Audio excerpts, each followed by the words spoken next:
जाते थे। रानी को 7 बेटे और 7 लड़कियां थी। एक दिन महामंत्री ने छोटी बेटी से पूछा कि तुम अपने कमाई का खाती हो या फिर अपने पापा का कमाई का। छोटी लड़की बोली कि नहीं, मैं अपने पापा का कमाई का नहीं, मैं अपनी कमाई का खाती हूँ। राजा के कानों तक ये खबर पहुँच गई। राजा एक दिन सभी बेटों और बेटियों को घुमाने ले गया और जंगल में छोटी बेटी को छोड़ दिया। बहुत सालों के बाद एक नाग नागिन का जोड़ा आया। उसने पूछा कि तुम क्यों रो रही हो? लड़की ने सारी बात बताई। नागिन ने कहा कि तुम मेरे पेट के अंदर चली जाओ, वहाँ तुम्हें बहुत सारी अंगूठियाँ मिलेगी, उसमें से तुमको जो चाहिए वो अंगूठी ले लेना। लड़की कही कि नहीं, मैं आपके पेट में चलू जाएंगी तो आप अपना मुंह बंद कर लोगे, इसी के कारण मैं मर जाऊंगी, इसलिए मैं आपके पेट में नहीं जाऊंगी। नागिन बोली कि नहीं, मैं अपना मुंह बंद नहीं करूंगी, तुम जाओ।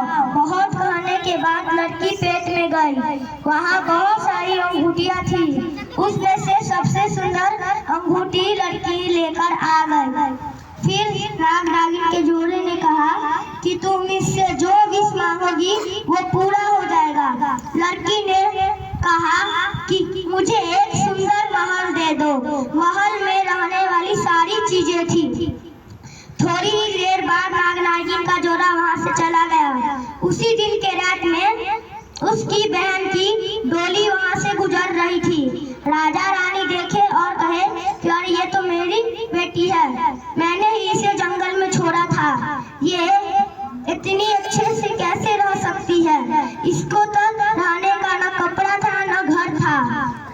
इसी बात पर राजा गया और बेटी से माफी मांगने लगा कि बेटी मुझे माफ कर दो, मैंने तुम्हारे साथ बहुत गलत किया। फिर लड़की ने कहा कि पापा आप उठिए, मैं आपकी गलती नहीं है, ये मेरी गलती है, मुझे ऐसा नहीं कहना चाहिए था।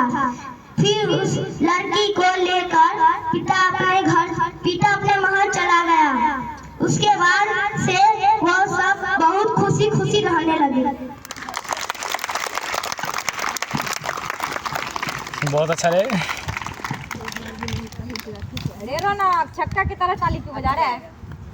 हैं? प्रिंस राज भारती। दे साड़ी लाके। एक गांव में एक लड़का था, उसका नाम प्रीतम था। वो गाय घाट में रहता था। वो एमएलदास में पढ़ता था। उसकी टीचर थी। टीचर उसको बहुत मारती थी और बोलती थी कि जो तुमको वोट मिला है वो याद करके लाना, अगर नहीं याद करके लाई तो पट्टा से मार पड़ेगा। वो लड़का बोला ठीक है टीचर, मैं बना के लाऊंगा और याद करके भी लाऊंगा। फिर 1 महीना के बाद फिर टीचर पूछी याद करके लाए हो? तो बच्चा बोला नहीं बेटी, मेरे पास पैसा नहीं है, इसीलिए मैं पैसा नहीं बढ़ा सकता हूँ, मैं ये स्कूल से नाम कटवा रहा हूँ। फिर टीचर बोली मैं तुम्हारी मदद करूँगी। फिर बच्चा बोला कैसा मदद? फिर टीचर बोली वही मदद जो तुम्हारे पास पैसा नहीं है। फिर टीचर बोली चलो मैं तुम्हारी दादी से पूछती हूँ। फिर उसकी टीचर गाड़ी से गई और दादी से पूछी कि आपका बच्चा इस स्कूल में नहीं पढ़ेगा, क्योंकि जब फीस भरवाएगा तभी इस स्कूल में पढ़ेगा, नहीं तो हम लोग का स्कूल में ये नहीं पढ़ेगा। अगर नहीं पढ़ेगा तो दूसरा स्कूल में नाम लिखवाओ, अगर फीस भर गया तो यही स्कूल में रहेगा। एग्जाम भी आ रहा, फाइनली एग्जाम, इसलिए जल्दी से चाहे फीस भरवा ले चाहे नाम कटवा ले।